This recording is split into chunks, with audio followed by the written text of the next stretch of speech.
Hello, and thank you for joining me on another episode of Design Your Wealth. For a moment, I'd like to talk about something that everybody is dealing with at this current moment in time, and that's the coronavirus. I'd like to give you some tips on what to do financially, some do's and don'ts, something that you can follow so whenever this pandemic is over, you won't be broke, right? So, I know in a lot of my videos I talk and harp about paying off debt. Debt is bad. Debt is still bad.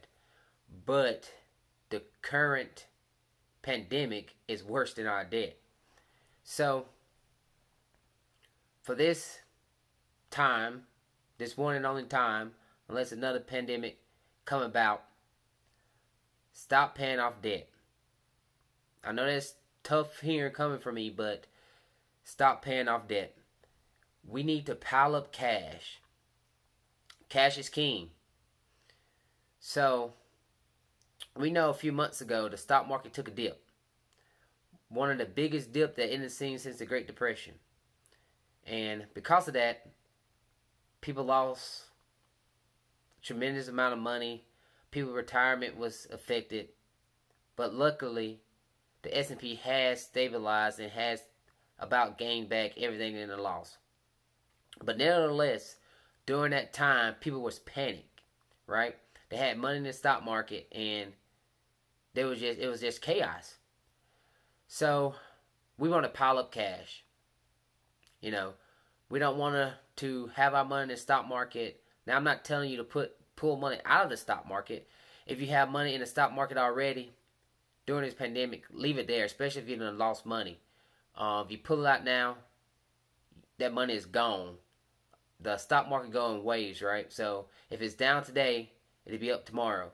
And if you pull it out at its low, you're not going to gain that money that you lost back. So I'm not telling you to pull the money out of the stock market. That's the opposite. I'm telling you to ride this wave. What I'm telling you is to stop paying off debt and pile up cash. That's the first do. Just stop paying off debt. Pile it up. The second one is trim your spending. You know, that's something Americans always had a problem with.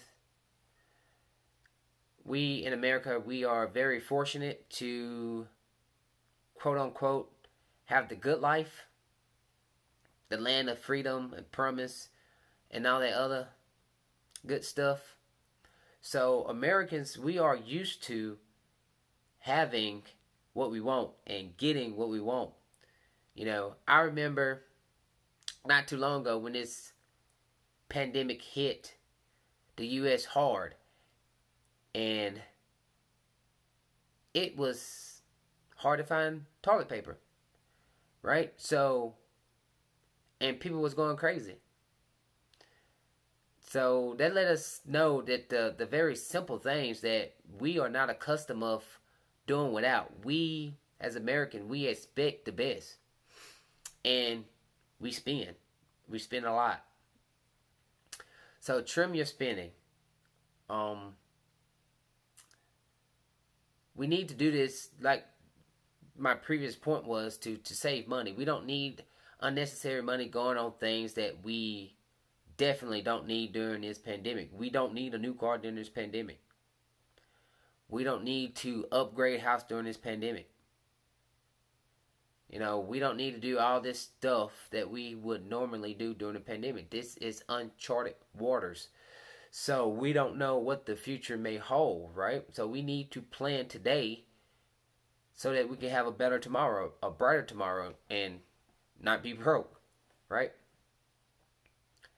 The next thing that is a big do, and you hear me talk about it a lot, and it's crucial during this time, and it kind of ties in the budget.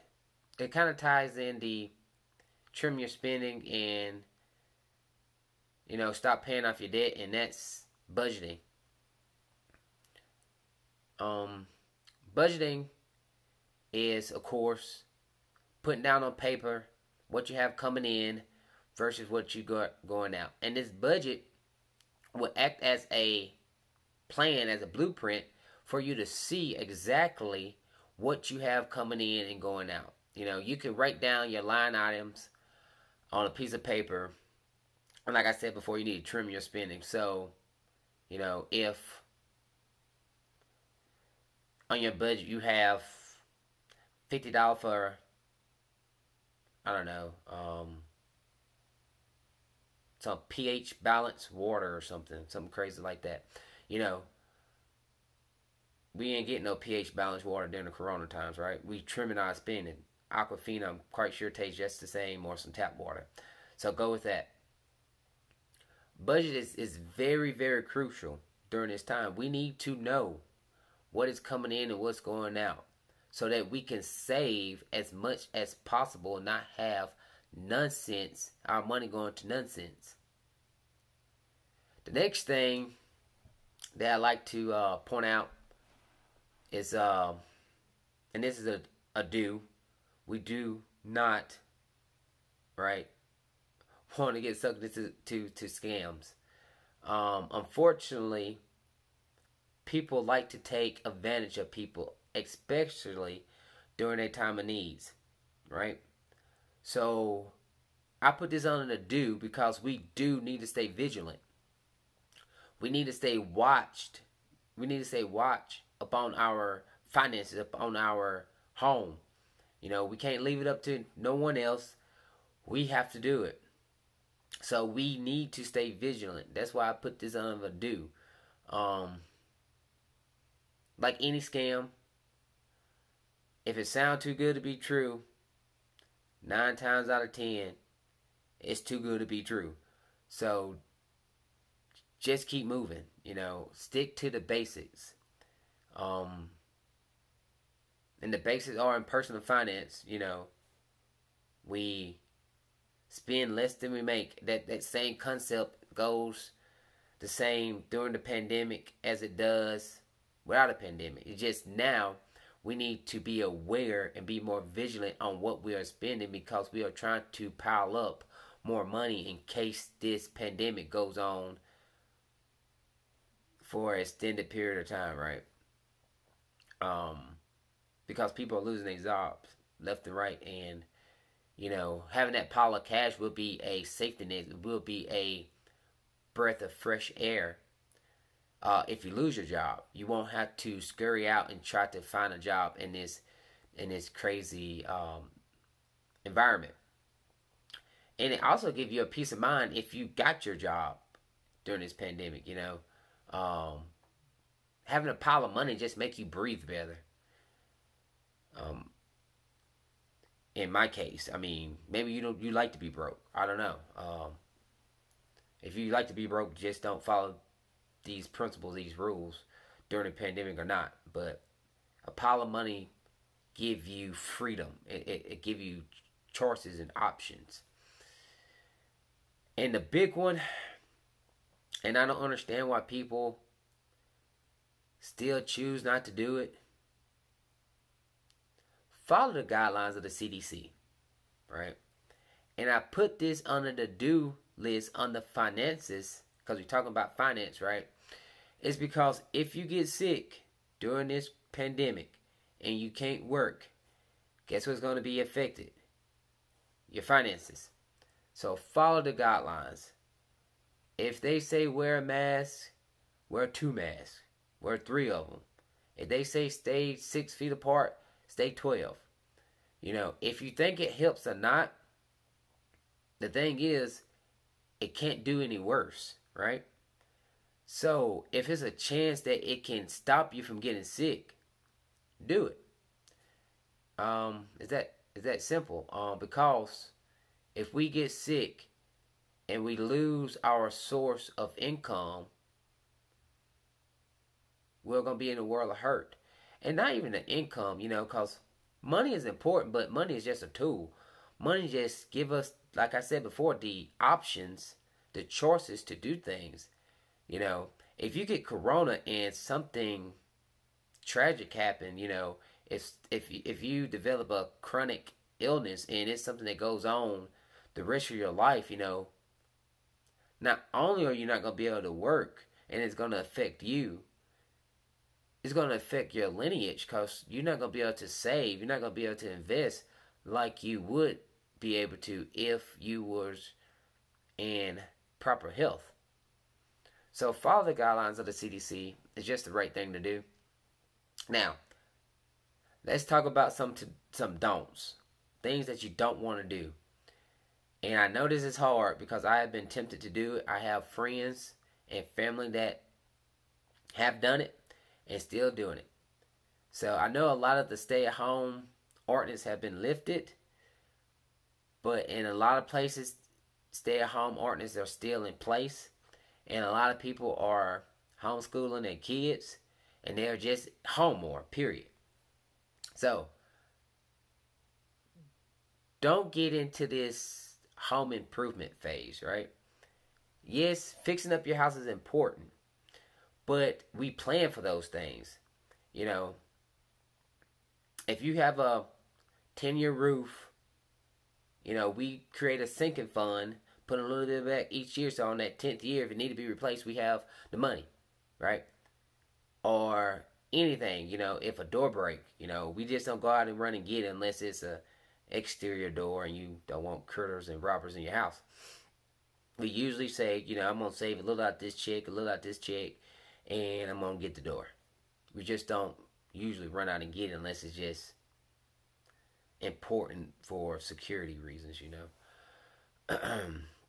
But my brother-in-law is a contractor, and his business has went up tenfold just because people are at home and they see a little paint chipped that it's always been chipped, but now they're at home and they can stare at that chipped paint for hours and hours and hours. And now it's a problem, right? So now they got to get the chip paint painted. But because the paint on the walls are a little older, that paint don't exactly match the rest of the wall. So now you got to paint the whole room. And now the room is freshly painted. Now make the floors look dirty, or you got carpet, make the carpet look dingy. Now you got to replace the carpet and so on and so on. By the time you finish, you outside building the deck and painting the house. Don't do it. If you didn't have plans on these home improvement before the pandemic, surely don't do it during the pandemic. Like I said before, you need to be preserving cash. Piles of cash. The next don't, it kind of follow that same logic. We're in a pandemic. A lot of people hours got cut. People got furloughed. We're spending on probably our emergency fund if your household income has dropped any. So, we want to not spend like normal, pretty much.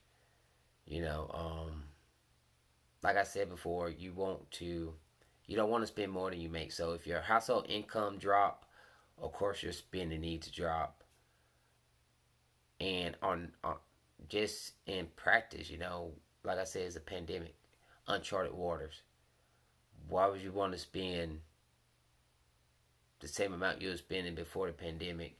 Even if you got a 2-income household, the future is not given as far as the length of time this coronavirus or COVID-19 is going to last. So just because your household is strong and both of you and your wife or you and your girlfriend or whatever your living dynamic is, you and your roommate is working, that don't mean throughout the pandemic until they find a vaccine, until they get this COVID under control, that's going to be the case, right? So at any moment, you can get laid off, or your significant other or your roommate or whoever. Or God forbid, one of y'all can get sick and have to be hospitalized. And, trim back your spending. Don't spend like normal. The next thing, and I've seen this especially when the stock market dropped, right? People were frantic. And because people were frantic, they was looking at other methods to invest in to try to get back their portfolio back to where it was. Right? So don't do any kind of crazy investing. If it seemed crazy before the pandemic, that means it's double crazy during the pandemic. Right? So like I was telling you before, just leave your money where you got it at. If you got it in an index fund, leave it in the index fund. You know, the S&P is going to come up. Dow's going to come up because, you know, the S&P is the top 500 companies. Right? So, for the S&P to stay down for an extended period of time, that means the top 500 companies are doing poorly, right? Or not making a profit. And the thing is, the top 500 companies don't stay the top 500 companies, is what I'm getting at. So if, say, Johnson & Johnson was on the S&P 500, which I think they are, but if they're on the S&P 500, and if somebody else net revenue surpassed them, they switch places. It's the top 500 company. You know, it's continually rotating. So if the S&P ever, go to zero, which it would never go to zero, or stay at a loss for an extended period of time, that means our economy is literally crashing. So we'll have a lot more problems than just the stock market or losing money. That means our economy is crashing if the S&P, the top 500 companies, is not making a profit, or then all file for bankruptcy or some other crazy hoo-ha. So don't invest in anything crazy. Keep your investment where it's at. It's my point. Ride this out. We all know the stock market goes in cycles. You know, the stock market went down in 2008 with the housing market. It went down during 2001 during the 9/11, and you know, before COVID hit, the stock market was at its all-time high. So that lets you know the stock market recovery goes in cycle. You know, so stay the course. Keep your investment where it's at, and don't invest in anything crazy. And the next thing that is under the don'ts, and the Federal Reserve, the Feds, that made it so easy to do this. It's ridiculous, honestly, and it's just a no-no. It's a no-no before the pandemic. It's a no-no now. It's just, when people get panicked, it's just something in the brain it try to get back to equilibrium, right? It try to bring your body and your mental state back to equilibrium, to where it's not panic anymore, right? So at that moment, right? So if you're scared, you know, your mind might tell you to do something, or your body might tell you to do something to get you back to that ground state, to where you're not panicked or scared anymore. But that's for right now. That's not for the future, you know. If you're scared, you know, your body's going to protect you now. It's not going to think about, oh, how this treat me 10, 15, 20 years down the road, right? So we know the regulations with 401ks. And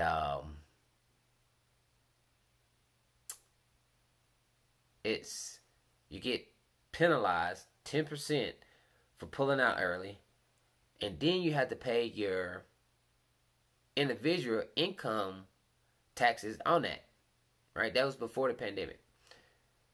So because people that lost their jobs, and people that got furloughed, and the economy is not where it should be, the feds came, the government, and they pulled off the penalty, right?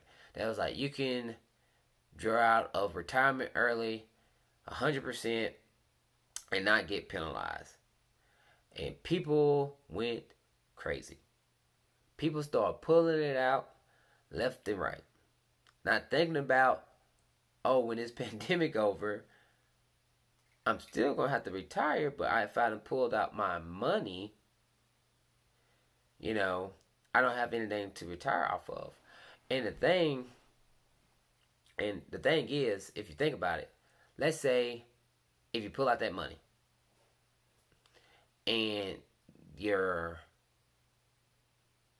income or your taxable income, your rate, your percent, jump up by 10%, you know, because you done took out that large amount of money. So even if when the pandemic is over, you put that money back in, you're still not going to get the same rate of return, because you got to remember, you had to pay 10%, or you had to pay taxes on that money because it increased your taxable income. So if you pull out $100,000, you know, because you got to pay taxes on it because it's a qualified account, it's not $100,000 anymore. Pretty much, you know. So that's something you have to really, really watch out on. And another thing, pulling it out, just taking it out is not a good idea. And taking a 401k loan is not a good idea. And I know people are like, well, I'd rather take out a 401k loan because I'm paying interest to myself and not to the bank. Okay, let's think about this. And let's go with pulling the money out too, for whatever reason, if it wasn't a pandemic. But right now it's a pandemic, so the laws and the regulations have got lax to help the economy out. But, you know, when this pandemic is over, this is still a big no-no. Because even if you pull out a loan, you're paying yourself back. We all know that the way money grows is time and compound interest, right? So if you took out $5,000, $10,000, $20,000, it's not, you don't have that lump sum in there anymore, right? So that means whenever that money compounds, it's going to be compounding at that dollar amount less, right?